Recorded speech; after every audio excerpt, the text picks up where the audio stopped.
Empezaremos planteándonos o situándonos delante de esta crisis, y desde luego no lo haré desde el punto de vista económico ni político, que efectivamente es una crisis que está marcando esa hora, sino ubicándome mucho más en algo que no es tan notorio, pero que no es de menor calado, que también está marcando la hora social. De la crisis estamos hablando como efecto grave, aunque menor, de lo que se considera la crisis. Cuando hablamos de la crisis social lo consideramos como un efecto menor o de segundo orden o inducido por lo importante, que es la crisis económica e incluso política. Pero cada vez es más patente que esto no es así, por muchas razones. Sin duda, porque está dejando a muchas personas en una situación realmente precaria o más. Sin duda, porque los efectos no son solo en el empleo, sino que alcanza a otros elementos importantes de los derechos sociales. Sin duda por la combinación de uno y otro. Solo por eso la crisis social no puede ser considerada como un aspecto menor o de segundo plano. Pero es que, y es lo que me interesa resaltar, además hay una crisis social por los efectos en las propias sociedades, aunque parezca una tautología. Todos ellos producen efectos perversos hacia el futuro, pues inducen efectos en espiral en otros aspectos de la vida social.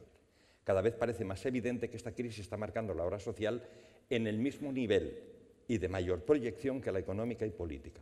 Porque no estamos simplemente en un impasse social, en un mientras tanto no se vuelva a retomar el crecimiento. Al punto al que llegaremos, cuando retomemos el crecimiento del PIB, que en algún momento será, no hay duda, no será el que dejamos cuando se produjo la conmoción inicial que posteriormente ha devenido en tsunami. No en economía, dadas las decisiones que se están tomando, no en política, dado también las decisiones que se están tomando acerca de la capacidad de decisión de un país, la soberanía fiscal, y en lo social, o mejor, y en la sociedad como espacio cívico. Quizá no hayamos caído suficientemente en la cuenta de que aquí y ahora ya estamos perdiendo músculo social, de lo que hay muestras patentes que no son sino el anuncio de un mayor adelgazamiento del que estamos en pleno proceso. Observamos pérdidas asociativas en las organizaciones del sector social, pero también en grupos, proyectos y empresas que están vinculadas, relacionadas, próximas a las expresiones y realizaciones sociales solidarias. Y eso nos debilita en la dimensión social y solidaria, pero incluso también en la dimensión societal, en la dimensión asociativa y comunitaria, que es lo que constituye el efecto perverso de mayor calado de la crisis social y nos hace la gran pregunta sobre el futuro, o sea, qué sociedad se está generando aquí y ahora que verá a la luz a lo largo de todo este proceso. Pues bien, estamos en presencia de una paradoja, porque si por una parte se pierde músculo social especialmente asociativo, por otra aparecen expresiones sociales que la propia crisis ha espoleado. Evidentemente, esta crisis ha despertado iniciativas solidarias de muy diverso signo, desde las que buscan apoyar a los que han sido alcanzados por las turbulencias de la crisis, hasta las que están ideando, impulsando, creando nuevas expresiones asociativas, solidarias, de apoyo mutuo, alternativas. No hay duda, la sociedad civil tiene presencia, y esta es la paradoja. Una paradoja que nos remite a la pregunta de qué sociedad civil estamos disponiendo, de qué sociedad estamos construyendo. Y esto enmarca nuestro tema. Lo que no parece discutible es que es el momento de los actores sociales en esta historia que estamos viviendo. Actores económicos y políticos sí, pero actores sociales también, aunque de estos no haya agenda publicitada, porque agenda cotidiana hay y mucha. Y la hay por los agentes que reaccionan, por los agentes que se solidarizan, por los agentes que desaparecen o por los que quedan, por los agentes que cambian, que se repiensan como tales agentes, por los agentes que toman nuevas iniciativas, por los que nos quedamos estupefactos ante estos cambios en proceso porque no han terminado, en que nos encontramos, sabiendo muchas veces solo que estamos en cambio, en proceso, y solo esto. Y si no nos quedamos paralizados, al menos sí nos quedamos con el vértigo del vacío, eso al menos. La sociedad civil y el voluntariado, en tanto actor de la sociedad civil, deben afrontar este contexto de crisis en el que es necesario afrontar problemas de gran calado. La falta de cohesión social, el incierto futuro del estado del bienestar, el declive del compromiso cívico, la desigualdad estructural de dimensiones globales.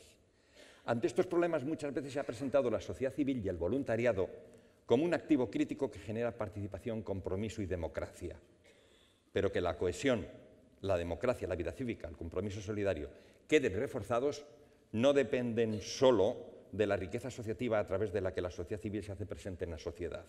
Hay más, y hay otros condicionantes, como la interiorización de hábitos participativos, responsables, solidarios, también la necesidad de hacer frente a las desigualdades sociales, y esto debe afrontarse en todos los niveles. Si queremos realmente una sociedad civil fortalecida ante estos problemas, será en el afrontamiento de estas cuestiones donde se cultivará el potencial de las expresiones asociativas, viejas y nuevas, que la propia sociedad genere. Es decir, ahí se generará su músculo social.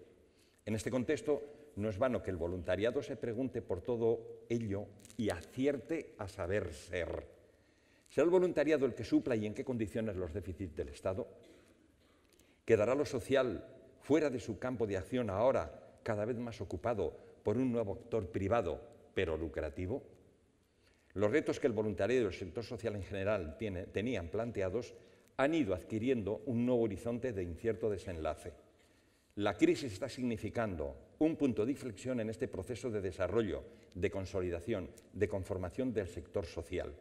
El propio sector y sus agentes, y entre ellos el voluntariado, empiezan a aseverar que la gestión de la crisis y la gestión que se anuncia está generando un grave proceso de deterioro no solo en las personas y en el conjunto de la población, sino también en el propio sector y en sus entidades.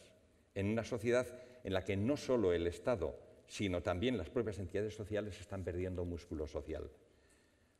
Porque debemos tener muy claro que de una crisis como esta no se sale solo con pérdida de recursos que alcanzan a bienes y necesidades básicas y con pérdida de derechos, sino también y de forma radical con pérdida de vínculos sociales, de tejido social, de socialidad, de societariedad, de solidaridad, de las bases de la cohesión social. Lo que los propios agentes sociales y voluntarios hagan, cómo aborden estas situaciones, se sitúen ante ellas, será preguntas importantes para ver cuál es el reto del voluntariado en el siglo XXI. Esto es lo que, de alguna manera, pretendo abordar en este segundo apartado, cambio de escenario y cambios en este escenario. Hay varios aspectos que se destacan en este nuevo contexto como condicionantes del futuro desarrollo del voluntariado. Aspectos en los que parece estar en juego lo más crítico de esta problemática. Se constituyen por ello en retos necesarios a abordar por parte del propio sector voluntario. Sin ellos, yo no veo posible hacer un voluntariado del futuro y un voluntariado con futuro. Sí, un voluntariado, pero no sé si del futuro y con futuro. El primero es el cambio de escenario en el consenso sobre el estado del bienestar. El estado del bienestar, más allá de sus concreciones institucionales, de las cuales ni hablo ni es mi objetivo, representa algunas cosas que sí creo que es mi objetivo poner encima de la mesa, y es el compromiso esencial de afrontar y resolver colectivamente los riesgos individuales, también los déficits sociales y la redistribución de la riqueza, y también el mantenimiento de sistemas generales, educación, salud, pensiones, protección social al menos. Y lo que estamos observando, por lo menos es mi percepción, es que se está cuestionando la propia estructura del bienestar. Las políticas están centradas cada vez más en la validez del individuo, no solo como sujeto capacitado de generar valor económico, sino también de merecerlo. De ahí el cambio en la base de los sistemas que pasan del ciudadano, que los hace universales, al asegurado, que los acabará haciendo excluyentes si eso se mantuviere. El cambio también en relaciones laborales, donde está en cuestión el propio convenio social. También las prestaciones están transitando desde parámetros de necesidad, con base en el derecho, a parámetros semejantes a los del crédito concedido y merecido. Y también hay cambios en el escenario de las políticas e intervenciones para las situaciones más extremas de pobreza y exclusión.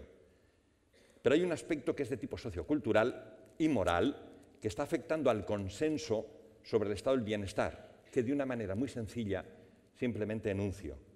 Es constatable una visión distinta del contrato social, dado que no existe un concepto compartido de lo que hoy en nuestra sociedad es el bien común. Sectores sociales con capacidad de poder económico piensan que lo que tienen les propio y no les es debido a nadie más, por lo tanto, ¿por qué contribuir? Estamos, en este sentido, llegando a situaciones de gravísima polarización social. No cabe duda de que un voluntariado con futuro tiene que ubicarse adecuadamente en este escenario, pues se trata nada menos que de ubicarse en el escenario de los derechos y ubicarse en los cambios en este escenario. Y los derechos no pueden quedar en el ámbito de la responsabilidad privada, ya que el escenario de los derechos no es el escenario de lo privado, sino de la res pública. Segundo, está en cuestión cuál es el marco conceptual en el que el propio voluntariado desarrolla su tarea. Este cambio de escenario en los consensos sobre el estado del bienestar se está operando en la práctica y con las prácticas, pero también va acompañado cada vez más de un discurso que aparece quizá fragmentado, pero no lo es, pues responde a un hilo conductor y constituye el marco de interpretación de la realidad. El hilo conductor que a veces aparece de una forma muy atractiva, pues se asienta en la necesidad de libertad para que los voluntarios gocen de oportunidades para ejercer sus capacidades. Se afirma que hay que devolver a la sociedad su capacidad de iniciativa. A mí me parece que el sustrato de este enfoque es la supuesta pérdida de libertad ante la presencia del Estado en la vida social. Pero este discurso, que puede parecer realmente atractivo, es diferente de lo que desde la historia el voluntariado siempre ha reclamado como capacidad de iniciativa y de acción desde la libre voluntad en la sociedad que se organiza y toma la iniciativa de participar en la vida pública. La diferencia grande y sustantiva está en que el voluntariado no reclama esa responsabilidad en solitario, o sea, como si la cuestión consistiere en transferir al voluntariado y a su responsabilidad lo que antes era responsabilidad del Estado. Al contrario, el eje de sentido del voluntariado se situaba, y yo creo que se sigue situando, en la solidaridad con aquellas cuyas condiciones les dejan al margen de la dinámica social. Pues desde la proximidad del voluntario, que es no más que un ciudadano que vive al lado de estas situaciones, que tiene el privilegio de descubrir a las personas y a las situaciones que quedan al margen. Y su acción tiene la capacidad de desvelarlas y hacerlas visibles. Y su acción, en su voluntariado, el voluntariado en su acción nace como despliegue de las capacidades para acompañarles, sin tener los recursos para solucionarlos. Y en ese acompañar aporta valor añadido en torno a cuestiones esenciales sobre las que no es posible ni legislar ni presupuestar. Es evidente que en el escenario social la reducción a lo simple rompe la complejidad que constituye la propia sociedad. Y en esa complejidad no se trata de exclusiones, o sea, o la libertad o la solidaridad, sino de afirmaciones complejas, la libertad y la solidaridad.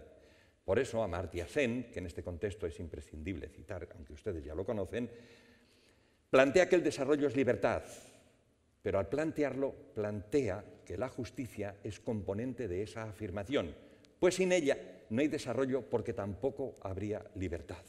Por ello, los cambios que se están produciendo en el escenario social, que van en la dirección de cambiar el propio escenario social, a ir todos en la dirección de la responsabilidad del individuo, dejan al margen las condiciones estructurales que hagan posible esa libertad y que generen capacidad de libertad. Entiendo que establecer bien el marco conceptual no es un ejercicio diletante, pues quien marca el concepto y le define y le objetiva, marca la realidad y se apropia de la realidad, a la que quedaría obligado el voluntariado en nuestro caso. Y como todo ello pone en debate cuál es la legitimidad del voluntariado, pasaremos al punto tercero de este segundo apartado planteándonos justamente esto: ¿cuál es la legitimidad del voluntariado?